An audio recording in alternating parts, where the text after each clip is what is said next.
नमस्कार, social media special bulletin में आपका स्वागत है और मैं हूं आपके साथ प्रभात पांडे। इस बुलेटिन में हम आपको दिखाते हैं देश और दुनिया की तमाम बड़ी खबरें और करते हैं उनका सटीक एनालिसिस। तो कौन कौन सी अहम खबरें होने वाली हैं उस पर डालेंगे एक नजर।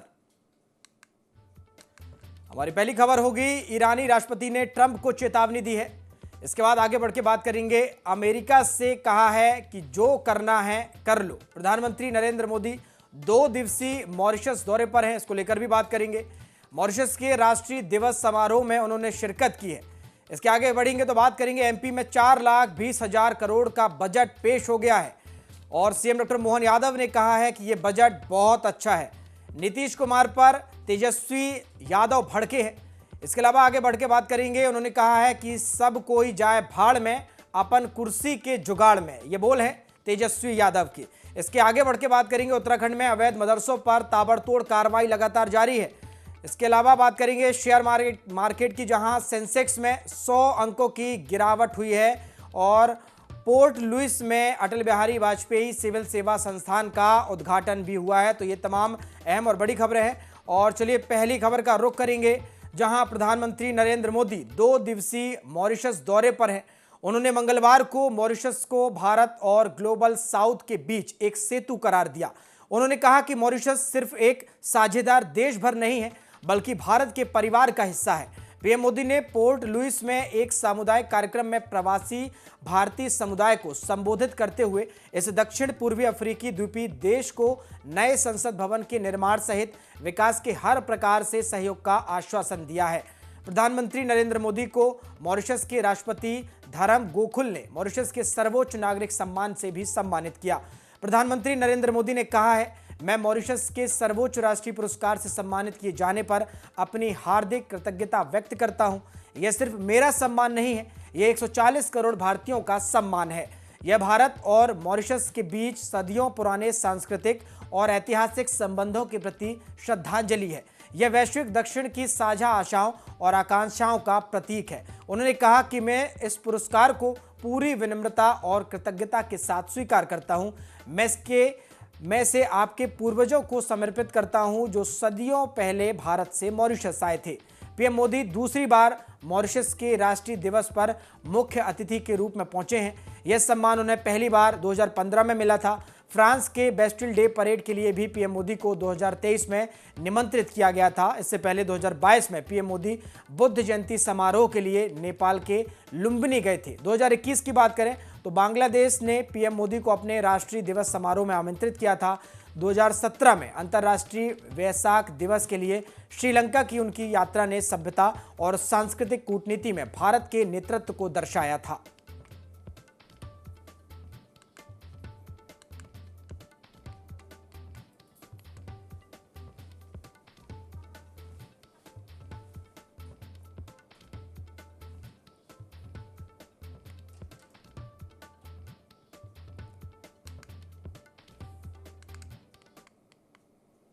चलिए आगे बढ़ेंगे और अब बात करेंगे अमेरिका की। अमेरिका में राष्ट्रपति ट्रंप सत्ता में आने के बाद से ईरान पर दबाव बढ़ाने में लगे हैं। ईरान ने अब ट्रंप को करारा जवाब दिया है। ईरानी राष्ट्रपति मसूद ने तमाम बातें कही हैं। उन्होंने कहा है कि अमेरिका को जो करना हो वो कर ले। धमकियों के बीच ईरान अमेरिका से किसी भी स्थिति में अपने परमाणु कार्यक्रम पर बात नहीं करेगा। उन्होंने राष्ट्रपति ट्रंप को 2 टूक जवाब देते हुए कहा, जो करना हो कर लो। इस बीच ईरान ने रूस और चीन के साथ संयुक्त सैन्य अभ्यास करके अपनी ताकत भी दिखाई है। पेजेक्शियन ने कहा है कि हम यह बिल्कुल भी बर्दाश्त नहीं कर सकते कि अमेरिका हमें आदेश और धमकियां दे। उन्होंने कहा, मैं तुमसे यानी कि अमेरिका से बात नहीं करूंगा, जो करना हो कर लो। ईरानी supreme leader Ayatollah Ali Khamenei ने भी शनिवार को कहा कि ईरान किसी भी दबाव में बातचीत नहीं करेगा। यह बयान ट्रंप के उस दावे के बाद आया जिसमें उन्होंने कहा था कि उन्होंने ईरान के साथ नए परमाणु समझौते के लिए खामेनेई को एक पत्र लिखा है। हालांकि ईरान ने कहा है कि उसे कोई भी पत्र नहीं मिला। ट्रंप प्रशासन ने एक बार फिर पहले की तरह ईरान पर अधिकतम दबाव की नीति लागू कर दी है। इसके जरिए अमेरिका ईरान की अर्थव्यवस्था को कमजोर करने और उसके तेल निर्यात को शून्य तक लाने की कोशिश में जुटा है। लगातार जो अमेरिका है वो ईरान पर अब एक बार फिर से दबाव बनाने की कोशिश कर रहा है।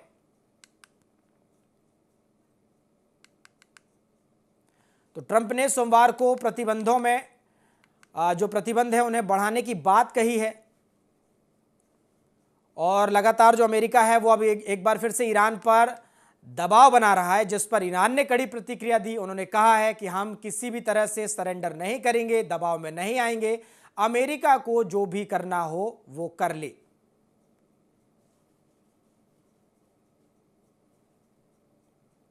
तो ईरान ने ट्रंप को दो टूक जवाब दिया है।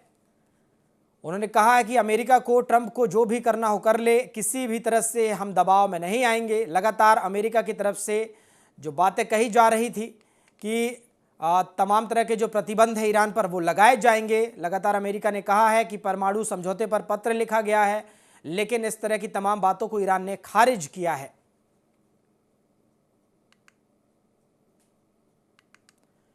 ईरानी राष्ट्रपति ने ट्रंप को चेतावनी दी है। ईरानी राष्ट्रपति ने कहा है कि वह समझौते को तैयार नहीं है। यह बड़ी बात कही है ईरान ने। उन्होंने कहा है कि अमेरिका को ट्रंप को जो भी करना हो वो कर ले। ईरान पर दबाव बढ़ाने में लगातार अमेरिका लगा हुआ है, जिसके बाद जो ईरानी राष्ट्रपति हैं उनका ये बयान भी प्रतिक्रिया के तौर पर सामने आया है।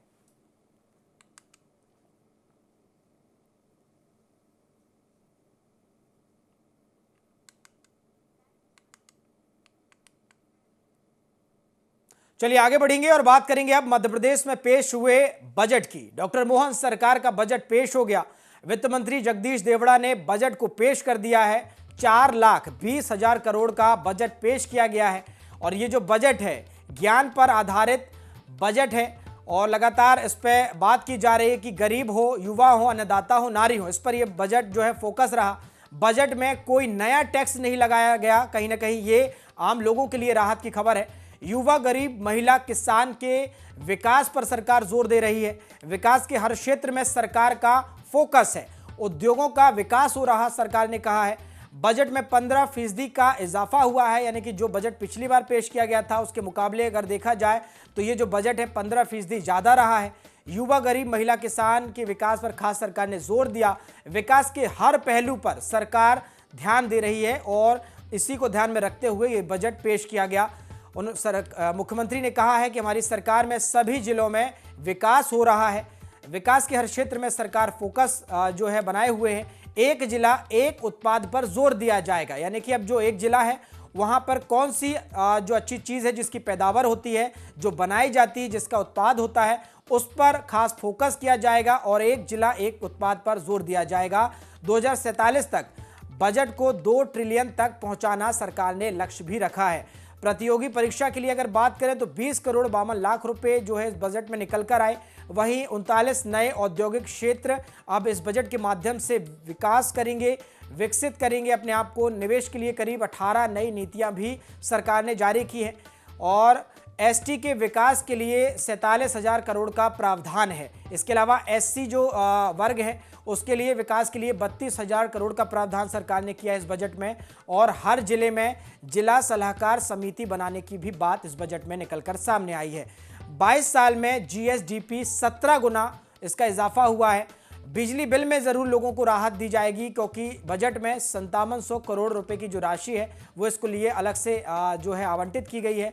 संबल योजना लगातार चर्चाओं में रही। संबल योजना के लिए 700 करोड़ रुपए की राशि इस बजट में निकल कर आई है। वहीं सीएम राइज स्कूल की लगातार बात की जा रही थी और सीएम राइज स्कूल के लिए 1017 करोड़ रुपए की राशि इस बजट के माध्यम से दी गई है। बीमा समिति का गठन भी किया जाएगा। स्वामी विवेकानंद दक्षता मिशन भी शुरू होगा। प्रदेश के 19 उत्पादों को जीआई टैग और इसके अलावा पीएम श्री योजना 780 स्कूल संचालित इसके माध्यम से की जाएंगे। सबके लिए राशि दी जाएगी। लाडली बहना योजना को केंद्र से जोड़ा जाएगा। ये लगातार कहीं ना कहीं इस पर बात हो रही थी, चर्चा हो रही थी और ये बड़ी खबर है कि अब जो लाडली बहना जो योजना है जो फिलहाल मध्य प्रदेश से जो राज्य सरकार जिसे चला रही है, अब इसे केंद्र से जोड़ने की बात की जा रही है, जिसके माध्यम से महिलाओं को और सशक्त किया जाएगा। गरीबों के अनाज के लिए 7,132 करोड़ रुपए जो है अलग से बजट में इसका प्रावधान किया गया। 3 लाख से अधिक लोगों को रोजगार भी सरकार देगी। इसका रोड मैप भी बताया गया है, पेश किया गया है। प्रदेश में 22 नए आईटीआई खोले जाएंगे। धान के बोनस के लिए 850 करोड़, 22 नए छात्रावास बनाए जाएंगे। हर विधानसभा क्षेत्र में एक स्टेडियम भी बनेगा। किसानों को 0% ब्याज पर लोन भी दिया जाएगा।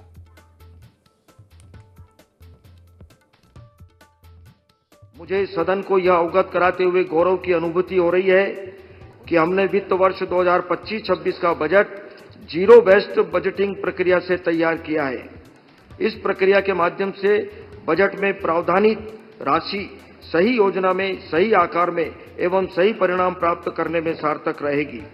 आगामी वर्षों में इस प्रक्रिया से बजट को और अधिक सार्थक, संतुलित व सरल बनाने के प्रयास रहेंगे। माननीय प्रधानमंत्री श्री नरेंद्र मोदी जी की दूरदर्शिता एवं संकल्पों के परिणाम स्वरूप भारत की अर्थव्यवस्था में निरंतर वृद्धि हो रही है। माननीय प्रधानमंत्री श्री नरेंद्र मोदी जी ने वर्ष 2047 तक देश को विकसित राष्ट्र बनाने का लक्ष्य निर्धारित किया है। प्रदेश के ऊर्जावान मुख्यमंत्री डॉक्टर मोहन यादव जी के कुशल नेतृत्व में हमारी सरकार ने भी प्रदेश के लिए विकसित मध्य प्रदेश 2047 का विजन डॉक्यूमेंट तैयार किया है। हमारा लक्ष्य है वर्ष 2047 तक राज्य के सकल घरेलू उत्पाद को बढ़ाकर $2 ट्रिलियन अर्थात रुपये 250 लाख करोड़ तक पहुंचाना। इसी तरह प्रति व्यक्ति वार्षिक आय रुपये 1,42,000 को रुपये 22,35,000 तक पहुंचाने का हमारा लक्ष्य है। मुझे यह अवगत कराते हुए प्रसन्नता है कि वर्ष 2025-26 के लिए प्रस्तुत किए जा रहे बजट के आकार में वर्ष 2024-25 के बजट की तुलना में 15% से अधिक वृद्धि प्रस्तावित है। राज्य का सकल घरेलू उत्पाद प्रदेश में आर्थिक गतिविधियों में निरंतर वृद्धि से प्रदेश के सकल घरेलू उत्पाद की वृद्धि दर राष्ट्रीय औसत से अधिक रहती आ रही है। वर्ष 2003-04 में राज्य का सकल घरेलू उत्पाद 1,01,027 करोड़ था, जो वर्ष 2025-26 में रुपये 16,94,477 करोड़ अनुमानित है। अर्थात पिछले 22 वर्षों में लगभग 17 गुना की वृद्धि दृष्टिगत हुई है। मध्य प्रदेश का बजट तो सामने आ गया है और अब इस पर मुख्यमंत्री डॉक्टर मोहन यादव ने भी प्रतिक्रिया दी है। क्या कहा है उन्होंने कहा कि बजट बहुत अच्छा है। बजट में हर वर्ग का खास ख्याल रखा गया। गरीब, महिला, युवा और किसान वर्गों के विकास के लिए खास योजनाएं बनाई हैं। आधुनिक स्टेडियम और हम जिला स्तर पर बनाएंगे, उन्होंने कहा है। एमएसएमई उद्योगों के लिए प्रावधान किया गया है। स्टार्टअप के लिए नई नीति हम लेकर आए हैं। सिंहस्थ 2028 को लेकर बजट का प्रावधान भी किया गया है, यानी कि 2028 की तैयारियां सिंहस्थ की अभी से सरकार कर रही है। इसको लेकर बजट में भी प्रावधान किया गया। साधु संतों, आम जनता और घाटों के लिए राशि दी जा रही है। सरकारी बस सेवा के लिए 80 करोड़ राशि का प्रावधान किया गया। उद्योगों के विकास के लिए हमारी सरकार खास ध्यान दे रही है। तमाम बातें बजट को लेकर मुख्यमंत्री डॉक्टर मोहन यादव ने कही हैं। हमारे मित्र मंत्री श्रीमान जगदीश देवड़ा जी ने जो बजट प्रस्तुत किया है, ये हमारी सरकार का अद्वितीय बजट है। खास करके जिसके माध्यम से हमने सभी वर्गों की बेहतरी के लिए प्रयास किया है और जो 2047 की हमारी यशस्वी प्रधानमंत्री के माध्यम से $2 ट्रिलियन की जो इकोनॉमी है, अर्थात 250 लाख करोड़ का बजट का जो रोडमैप तैयार किया गया है, उसी सिलसिले में अपने बजट को 5 साल में 2 गुना करने का संकल्प लेकर हम धीरे धीरे आगे बढ़ रहे हैं। मुझे इस बात की प्रसन्नता है, इस दस्तावेज में केवल आंकड़े नहीं है, ये ठोस निर्धारित लक्ष्य है जिसके आधार पर व्यवस्थित प्लानिंग की गई है। गरीब, महिला, किसान, युवा सभी वर्गों की बेहतरी के साथ साथ ये बजट गांव, गरीब और खास करके व्यवस्थित प्लानिंग के भरोसे से मध्य प्रदेश विकास के मामले में एक नई, केवल सड़क पे चलने की स्थिति नहीं, हवाई उड़ान की तरफ आगे बढ़ेगा। मुझे इस बात की प्रसन्नता है कि जहां इसमें सर्वहितैषी योजना के माध्यम से हमारा राजकोषी जो अंदाज है, जिसके आधार पर ये बजट को डबल करने का प्लान बनाया गया है, ये बजट पिछले बार से 15% ज़्यादा है। अर्थात 4,21,032 करोड़ का ये बजट है, जो आज तक के सारे रिकॉर्ड से बाहर जा रहा है और एक अलग प्रकार की अपनी हमारी तरलता की, आर्थिक स्थिति की सुदृढ़ीकरण की बड़ी पहचान बन रहा है। मैं मान के चलता हूँ इस बजट के माध्यम से जो हमारा 2025-26 का बजट है, 2025-26 के बजट में 24-25 के बजट की तुलना में जो राजस्व में जो वृद्धि हुई है वो 7% हुई है और 2025-26 की तुलना में 2024-25 की अनुमान से पूंजीगत व्यय में ये खास बात गौर करने लायक है, इसमें 31% वृद्धि का अनुमान रखा है। आगे बढ़ेंगे और अब बात करेंगे बिहार विधानसभा की। बिहार विधान परिषद में आज मुख्यमंत्री नीतीश कुमार और पूर्व सीएम राबड़ी देवी के बीच तीखी बहस हो गई। राबड़ी देवी ने सदन में कहा कि बिहार में कुछ काम नहीं हुआ, जिसके बाद सीएम नीतीश ने उनका विरोध जताते हुए कहा कि आरजेडी के शासन में कोई काम नहीं हुआ। इस दौरान सभापति अवधेश नारायण सिंह ने खुद खड़े होकर सीएम नीतीश कुमार और राबड़ी देवी को बैठने के लिए कहा। नीतीश कुमार ने राबड़ी देवी से कहा कि आरजेडी के शासनकाल में महिलाओं के लिए कोई काम नहीं हुआ था और कितना ज़्यादा हम लोगों ने महिलाओं के लिए काम किया है। राबड़ी देवी की ओर इशारा करते हुए सीएम नीतीश ने कहा कि ये लोग पहले लड़कियों को पढ़ाते नहीं थे, 5वीं क्लास के बाद कोई लड़की पढ़ नहीं पाती थी, कुछ नहीं जानती हो। बीच में हम लोग राजद को ले लिए थे मगर कोई काम नहीं करता था, इसलिए हटाए। अब जिनके साथ हैं अब हम हमेशा उनके साथ ही रहेंगे। तमाम बड़ी बातें विधानसभा में मुख्यमंत्री नीतीश कुमार ने कही है। उन्होंने कहा कि हमने हिंदू मुस्लिम का झगड़ा खत्म किया है। सीएम ने कहा इन लोगों ने कोई काम नहीं किया है, खाली उल जुलूल बातें की जा रही थी। हम लोगों ने ही हिंदू मुस्लिम का झगड़ा खत्म किया। मुसलमान के लिए हमने कितना काम किया है, बीजेपी उनकी सरकार चला रही है। इस पर राबड़ी देवी ने ये बात कहते हुए पलटवार भी कहा है।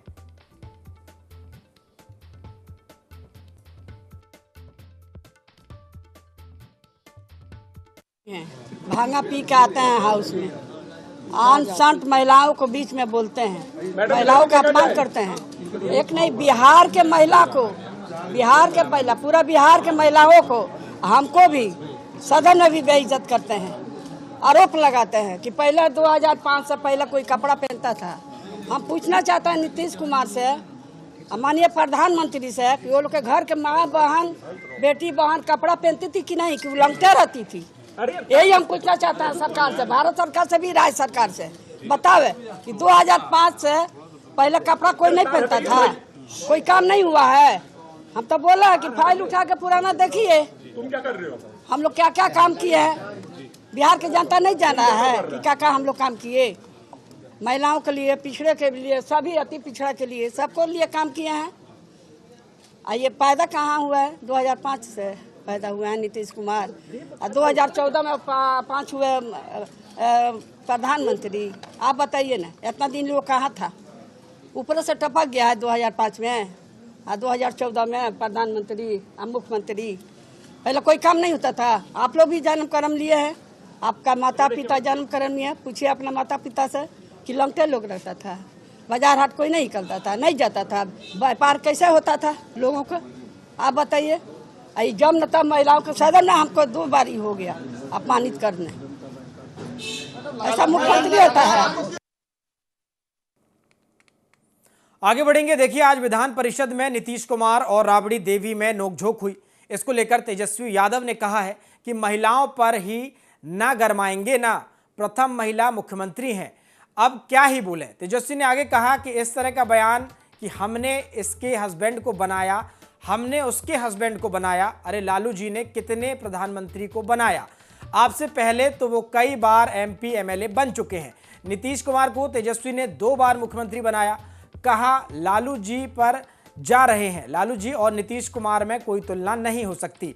ना नीति है और नीतीश कुमार जी के पास, और ना ही कोई सिद्धांत है, ना ही कोई विचारधारा। लालू यादव ने विचारधारा से समझौता नहीं किया। तेजस्वी यादव ने लॉ एंड ऑर्डर पर सवाल भी उठाए। उन्होंने आरा में तनिष्क शोरूम में हुई लूट का मामला उठाया। कानून व्यवस्था पर सवाल उठाते हुए कहा कि कई अपराधियों को इन्होंने, यानी कि नीतीश कुमार ने, छुड़वाया है। कानून बदल देते हैं। जो लोग चोरी डकैती में पकड़े गए वो पहले भी चोरी डकैती में पकड़े गए थे, तो वो छूटे कैसे? तमाम सवाल उठाए हैं तेजस्वी यादव है। उन्होंने कहा नीतीश कुमार कहते हैं कि कार्रवाई करते हैं, एक्शन लेते हैं, ये बेतुका बयान है। मुख्यमंत्री को कोई जानकारी नहीं है। ये जानकारी होनी चाहिए कि पुलिस के लोग अदालत तक ले जाते जाते अपराधियों को सजा नहीं दिलवा पाते। दूसरी ओर तेजस्वी यादव ने कहा कि हम बस इतना कहना चाहते हैं कि खुशियों का त्यौहार है, मिलजुल कर त्यौहार मनाएं। दरभंगा की मेयर अंजुम आरा के दिए बयान पर कहा कि कौन क्या बोलता है इस पर हमको नहीं जाना, इस बात पर चर्चा क्यों की जा रही है। देश की आज़ादी में सभी लोगों ने कुर्बानी दी है। तेजस्वी यादव ने आगे कहा कि हर एक व्यक्ति सोच रहा है कि इस अवस्था में सरकार कैसे चल रही है। नीतीश कुमार के पास ना नीति है, ना सिद्धांत है, ना विचारधारा है।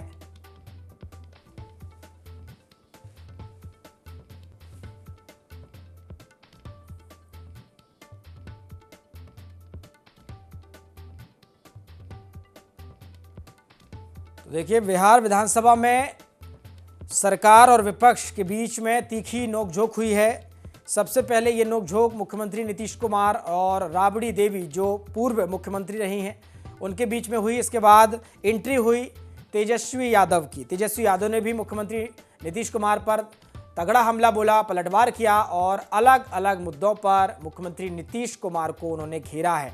उन्होंने कहा है कि नीतीश कुमार के पास न नीति है, न सिद्धांत है, न विचारधारा है। तेजस्वी यादव ने कहा कि सरकार हर क्षेत्र में विफल है और जो पावर है वो बीजेपी को दे दिया गया है। हर एक व्यक्ति सोच रहा है कि इस अवस्था में सरकार कैसे चल रही है। उन्होंने कहा नीतीश कुमार के पास न नीति है, न सिद्धांत है, न विचारधारा है। आरएसएस और बीजेपी को बिहार सरकार ने, नीतीश कुमार ने पावर सौंप दी है।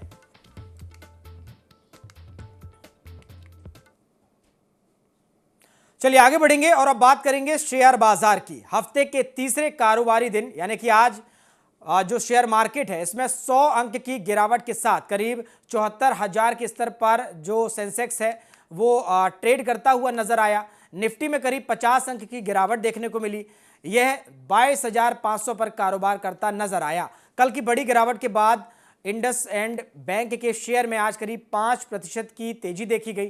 टाटा मोटर्स की बात करें तो जो शेयर है 3.51% और कोटक बैंक में 2.88% की तेजी देखी गई। वहीं इन्फोसिस में 5%, HCL टेक में करीब 4% और टेक महिंद्रा में 2.32% की गिरावट भी दर्ज की गई। निफ्टी के 50 शेयरों में से 20 में तेजी और 30 में गिरावट रही। NSE के निफ्टी IT इंडेक्स में सबसे ज़्यादा 3.07% की गिरावट रही। इसके अलावा मीडिया और रियल्टी में करीब 1.5% से ज़्यादा की गिरावट दर्ज की गई, जबकि ऑटो और बैंकिंग शेयरों में मामूली तेजी देखी गई।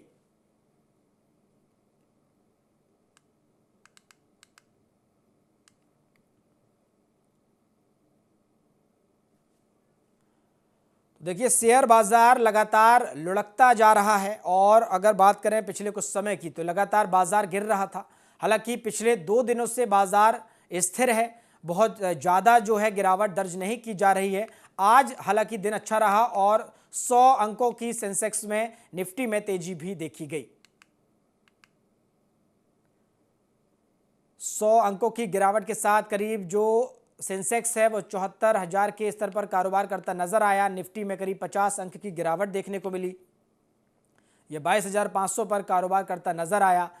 कल बड़ी गिरावट हुई और बड़ी गिरावट के बाद जो इंडसइंड बैंक है इसके शेयर में बड़ी गिरावट कल हुई थी। आज हालांकि 5% की बैंक के शेयर में जो है तेजी देखी गई और इसके अलावा भी तमाम तरह से जो चीज़ें रहीं वो गिरावट को माफ़ कीजिएगा, बाजार को कहीं ना कहीं गिरावट की ओर ले जा रही हैं।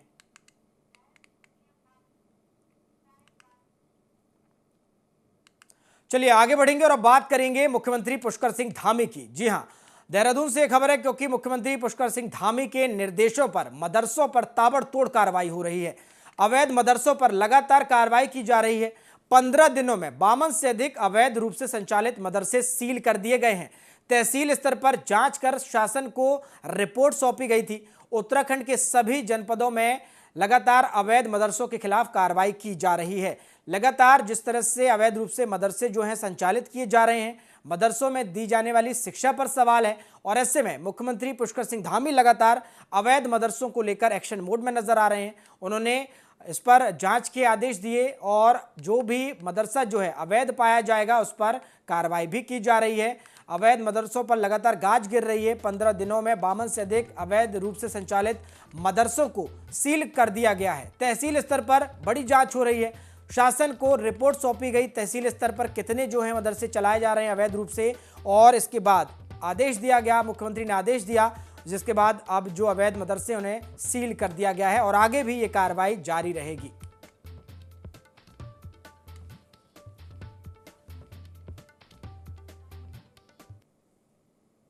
सोशल मीडिया स्पेशल बुलेटिन में फिलहाल इतना ही। देखते रहिए IND 24। नमस्कार।